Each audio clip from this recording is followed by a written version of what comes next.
자, 안녕하세요. 박성필입니다. 자, 오늘 휴림 로봇 보도록 하겠습니다.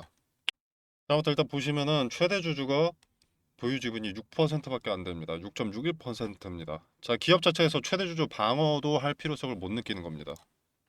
왜겠습니까? 자, 이유는 말씀드리지 않아도 아실 거라고 생각을 하고요. 자, 얘네 이름만 로봇이지 지금 피지컬 AI 관련돼서 수혜를 보는 뭐 액추에이터 이런 거 있죠. 이런 거랑 연관이 없습니다. 자, 공급 체결된 내용 한번 보시면요. 자, 단일 판매 공급 계약 체결. 자, 글씨를 좀 키워서. 자, 클라우드 서비스 기반의 휴대폰 판매점용 서비스 로봇 개발. 자, 계약 금액도 9억밖에 안 됩니다. 계약 상대방은 베이징 링크선 테크놀로지. 자, 회사의 관계 밑에 나와 있습니다. 자, 5% 이상 주주. 자, 근데 뭐 주요 주주에 없습니다. 빠졌는지 뭔지 모르겠는데 빠진 것으로 보이고요. 자, 그리고 또 공시를 보게 되면 11월 10일 주식 등의 대량 보유 상황 보고서가 있습니다. 자, 이걸 보면요. 자, 변동 사유, 보유 주식 전량 매도 하나 있습니다. 자, 이게 누구냐? 엣지 파운드리 주식회사. 자, 여기는 기존부터 세력놀이 하는 곳으로 알고 있습니다. 세력놀이라기보다는 세력주 기웃거리는. 자, 그래서 처분 단가가 얼마인가를 봤는데, 자, 5,919원입니다. 자, 지금 슈림 로봇이 하한가를 갔는데도 15,280원이죠. 자, 그래서 뭐 정상적인 거 아니냐 이렇게 생각하실 수 있는데 세력이라고 머리 꼭대기에 파는 것이 아닙니다. 세력도 여러 주체가 있기 마련이고요. 자금의 한계도 있기 때문에 한 주체가 최고점까지 이끌어가는 건 아닙니다. 자, 그리고 이제 3월에 감사보고서 제출 시즌이 코앞으로 다가와 있습니다. 자, 이 상황에 자회사 EQ셀의 상장 폐지에 따라서 재무 리스크가 생겼고요. EQ셀을 인수할 때 투자했던 자금 수백억이 공중분해될 수 있는 리스크가 생긴 겁니다. 상당히 위험한 상황입니다. 일단 전환사채나 신주인수급 부사채 그리고 유중으로 최대 주주를 변경하고 인수나 철회 뉴스를 거듭합니다. 그렇게 해서 테마를 결합시키고요. 그 다음에 물량을 정리하는 패턴을 과거부터 가져왔습니다. 삼성전자에 인수된다는 소문이 있던 게 3에서 4년 전쯤일 텐데 패턴이 일정하죠. 행장사의 껍데기, 즉 명목상 사업 내용을 갖고 재료를 만들어내는 것이 특징이고요. 전환사채, 그리고 신주인 수권 부사채, 유상증자 요걸로 지분을 확보한 뒤에 인수합병 추진 요걸로 기대감 막대하게 올리고 물량 털고 철회 그 다음 재추진으로 다시 기대감 반영시키고 물량 털고 철회 로봇이나 2차전지, AI 그때그때마다 갈아타면서 그 짓거리 하는 게 슈림 로봇이고요. 최대 주주와 관계사가 계속 바뀝니다. 그리고 페이퍼 컴퍼니 실체가 없는 회사 다수 존재하는데 이큐셀이나 슈림 로봇 쪽에 엮인 법인들은 특징이 거의 같습니다. 설립된 지 1에서 3년 미만 작성하려고 만든 거죠. 자본금 1억에서 5억 직원 0에서 2명 그리고 주소도 뭐 공유 오피스 아니면 뭐 오피스텔 그리고 사업 목적 같은 경우에는 투자업, 경영 컨설팅, 신기술 사업, 금융 그리고 뭐 로봇이나 AI, 2차 전지. 자, 근데 모두 실제 영업이 없습니다. 그리고 전환사채나 신주인수권 부사채의 특징도 있습니다. 단독이거나 주체가 단독이거나 아니면 두세 개의 법인을 나눠서 전환사채를 인수합니다. 이후에 전환하고 장내 매도를 하고요. 자, 항상 하는 말은 재무적 투자자. EQ셀이나 슈룸로봇이나 이런 타입의 법인이 전환사채 인수자로 반복 등장합니다. 그리고 최대 주주 변경용 중간 지주도 있습니다. 이건 전주 본인은 뒤에 숨기 위함이죠. 중간 지주는 최대 주주로 잠깐씩 등장하고요. 6개월이나 뭐 1년 뒤에 다른 법인에게 넘깁니다.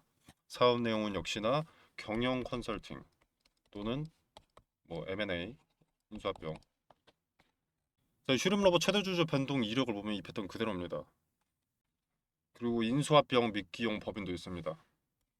뭐 어쩌고저쩌고 인수 추진 뉴스를 뿌리는 편이고요. 특징은 실체가 없는 회사입니다. 감사 의견이나 재무제표가 부실하고요. 항상 사정 변경으로 철회가 뜹니다. EQ셀이 지금 딱 이 역할이죠. 그리고 인물 라인도 설명이 매번 부실합니다. 실명 없이 구조를 설명합니다. 공식 직함이 없고요. 등기이사는 당연히 없고 항상 측근명의 법원으로 움직입니다. 그리고 이사, 대표들은 슈림러브과 EQ셀이 겹치는 인물들이 있고요. 자, 부터 중요한 건 그래서 주가 전망 어떻게 될 것이냐. 자, 일단 월요일 장 시작은 하락세를 이어갈 가능성이 높은데 어디서 받아주는지를 봐야 됩니다. 어디서 지지되는지, 그리고 지지될 때 거래가 일부 동반되는지를 봐야 알 수 있습니다.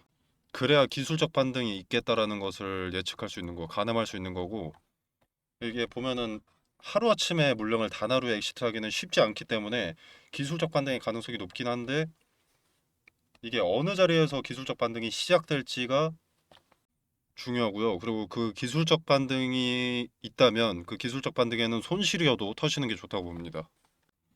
기술적 반등도 가능성이 높긴 한데 이것도 하나의 경우의 수일 뿐입니다. 다 털었는지 확인할 길은 없어요.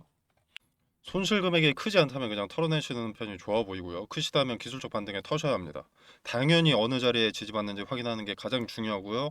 거래가 실렸는지 명확하게 확인을 해야 합니다. 요건 미리 예측할 수 있는 부분이 아닙니다. 실시간으로 봐야 돼요. 전 고점은 이 자리에 있습니다. 가격대가 12,200원 정도. 이 자리도 가능성이 높고요. 조금 더 높은 자리라는 이 자리 14,000원. 자금이 쓰였던 그리고 지지받았던 흔적이 있기 때문에. 그리고 이거 월요일 장시 시작하면 일봉이 아니라 분봉 보셔야 됩니다. 분봉. 언제 잔여 물량 청산할지 모르기 때문에 즉시 대응하셔야 합니다.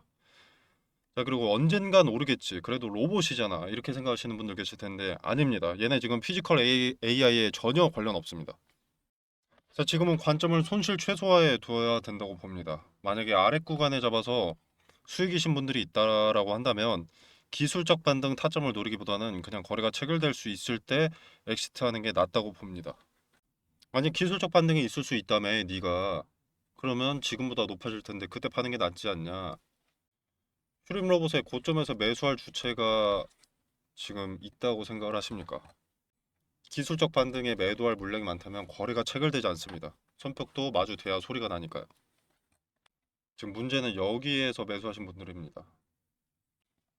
자, 그래서 슈림 로봇에서 욕심은 배제하시고 안전하게 내 자산 지키는 게 좋다고 보고요. 여러분들 추천주가 필요하시면 리스크 큰 기업 말고 피지컬 AI 관련 수혜주 텔레그램 방에서 언급을 드리고 있으니까 참고해 보시고요. 뭐 종목 추천한다고 돈 달라고 하는 거 아닙니다. 무료예요. 그리고 제가 추천드린다고 뭐 무조건 수익이다 이런 게 아니라 건전한 비전 있는 기업 추천드리니까 도박 말고 투자하시라는 겁니다. 투자. 아니 적어도 연관이 있는지 수혜받을 건덕지가 있는지 정도는 체크를 하셔야지 주가 오른다고 그냥 탑승하시면 어떡합니까? 조금이라도 아시는 분들은요. 요거 보고 바로 안 들어가요. 얘는 사업 내용 볼 필요도 없이 최대 주주가 6.6일이다. 경영권을 보호하지 않겠다, 방어하지 않겠다는 건데 여기 들어간다는 자체가 조금 쉽지 않습니다. 자, 아무튼 기술적 반등 가능성은 높다라고 언급드리는 두 번째 이유는요. 자, 여기 이전 대부분의 투자자가 수익권이었습니다. 그죠? 자, 그러면 개인들을 더 털어먹기 위해서 상승을 보여줄 가능성이 있습니다. 왜냐면 대부분의 투자자가 수익이라서 패닉셀이 나오지 않으니까 덜 나오니까. 자, 아직도 수익인 투자자가 많기 때문에 아직 매도하지 않고 기다리는 투자자가 생각보다 많을 겁니다. 자, 그들을 또 도구로 이용해서 잔여 물량 청산을 목표로 할 겁니다. 이때 나오는 흐름이 기술적 반등이에요. 자, 하한가라는 것은 보통 매도 물량이 한 번에 쏟아진 상태죠. 자, 이때 추가로 던질 매도 주체가 부족하다면 월요일날 소량의 매수만 들어와도 주가가 튑니다 위로. 그래서 기술적 반등이 나오는 거예요. 뭐 기업의 가치가 남아서 다시 오르는 게 아니라. 수익권 매물 구조상 매도 압력이 급격히 약화된 상태라 하한가 이후 단기적 기술적 반등이 나올 수 있는 자리다라는 거죠. 자, 근데 이때 엑시트하지 않는다면 요 아래 구간 투자들도 상당히 위험해질 수 있습니다. 이 기업 이름에는 로봇이 들어가는데 피지컬 AI 관련된 부품 수혜가 없어 보이거든요. 비전이 좋지 않다고 봅니다. 전망도 밝지 않아 보이고요. 자, 텔레그램 방에서 디테일 자세히 설명드리겠습니다. 자, 그리고 분 단위로 보면서 대응 돕도록 하겠습니다. 자, 나는 잘 모르겠다 라고 하시면 참고라도 해보시고요. 자, 저랑 생각이 다르신 분들도 계실 텐데 한번 지켜보시길 바랍니다. 3년 후에 재산 어떻게 되어 있는지. 자, 다시 한번 강조드리지만 제가 쓴소리 한다고 저한테 발생하는 이익이 없습니다. 오히려 반감을 사는 행위이기 때문에 조회수나 좋아요 등 채널에 부정적인 영향을 주면. 근데 왜 하겠습니까? 자, 저는 신뢰를 보여주고 이후에 보답을 받겠습니다. 자, 보답이라는 건 물질적인 게 아니라 좋아요나 구독, 댓글인 거겠죠.